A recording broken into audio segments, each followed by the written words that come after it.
bersama saya Poppy Febriani Paputungan di channel Video Edukasi.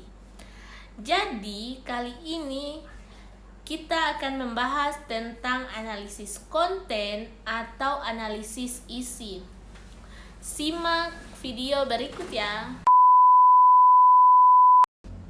Analisis konten atau analisis isi adalah alat penelitian yang digunakan untuk menentukan keberadaan kata, tema, atau konsep tertentu dalam beberapa data kualitatif tertentu, yaitu teks. Dengan menggunakan analisis isi, peneliti dapat mengukur dan menganalisis keberadaan makna dan hubungan kata, tema, atau konsep tertentu. Sebagai contoh, peneliti dapat mengevaluasi bahasa yang digunakan dalam artikel berita untuk mencari bias atau keberpihakan. Peneliti kemudian dapat membuat kesimpulan tentang pesan-pesan dalam teks, penulisannya, pembacaannya, dan bahkan budaya dan waktu di sekitar teks tersebut. Ada dua jenis umum analisis isi. Yang pertama yaitu analisis konseptual dan analisis relasional.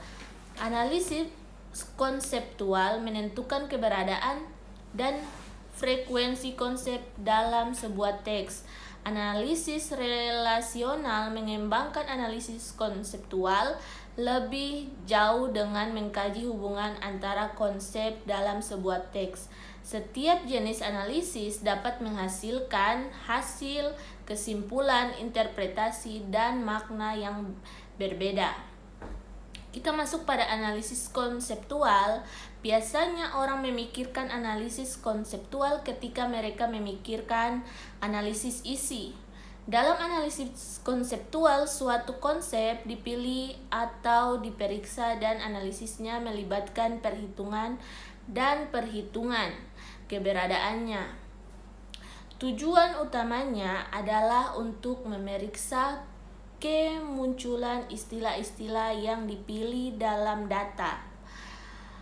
Ketentuan mungkin eksplisit atau implisit.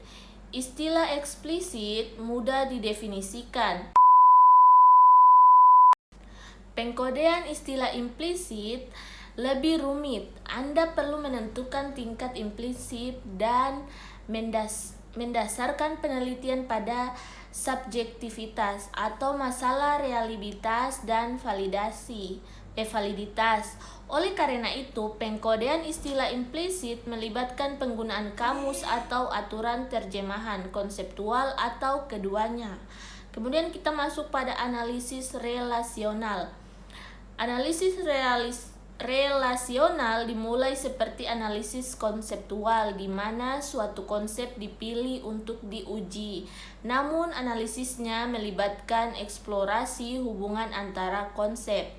Konsep-konsep individu dipandang tidak memiliki makna yang melekat dan makna tersebut merupakan produk dari hubungan antar konsep.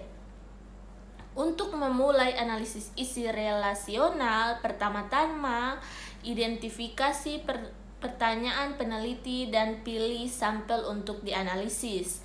Pertanyaan peneliti harus terfokus sehingga tipe konsep tidak terbuka atau ditafsirkan dan dapat diringkas. Selanjutnya, pilih teks untuk dianalisis.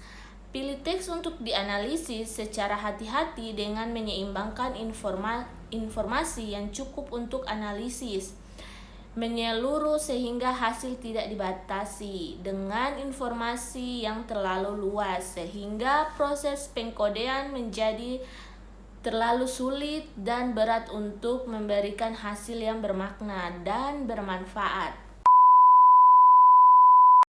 Masuk pada pembahasan selanjutnya, syarat penggunaan analisis konten.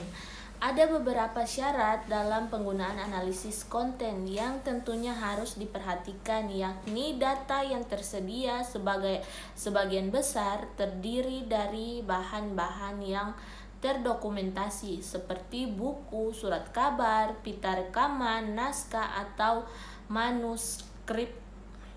Kemudian ada keterangan pelengkap atau kerangka teori tertentu yang menerangkan tentang dan sebagai metode pendekatan terhadap data tersebut.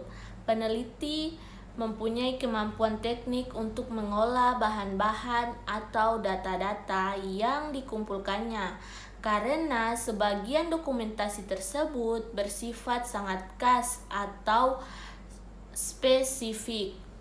Kita masuk pada pembahasan selanjutnya, tujuan analisis konten. Analisis isi banyak dipakai untuk menggambarkan karakteristik isi dari sebuah pesan. Paling tidak ada 4 desain analisis isi yang umumnya dipakai untuk menggambarkan karakteristik pesan. Analisis isi dipakai untuk melihat pesan pada situasi yang berbeda. Situasi di sini dapat berupa konteks yang berbeda, sosial dan politik.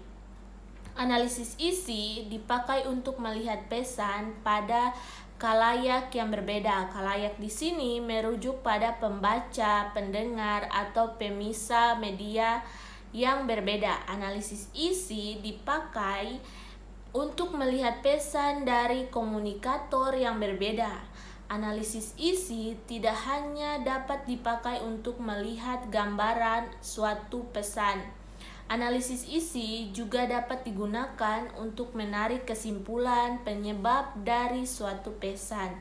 Dalam analisis isi, yang menjadi fokus di sini tidak deskriptif dari pesan, tetapi menjawab pertanyaan mengapa pesan atau isi muncul dalam bentuk tertentu.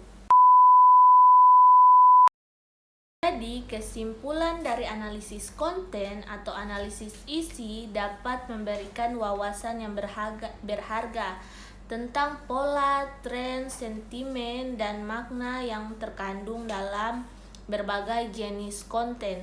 Dengan melakukan analisis konten, kita dapat memahami lebih baik audiens, konteks, dan pesan yang ingin disampaikan. Analisis konten atau analisis isi dapat memberikan wawasan yang berharga untuk memahami dan menginterpretasi konten dalam berbagai konteks.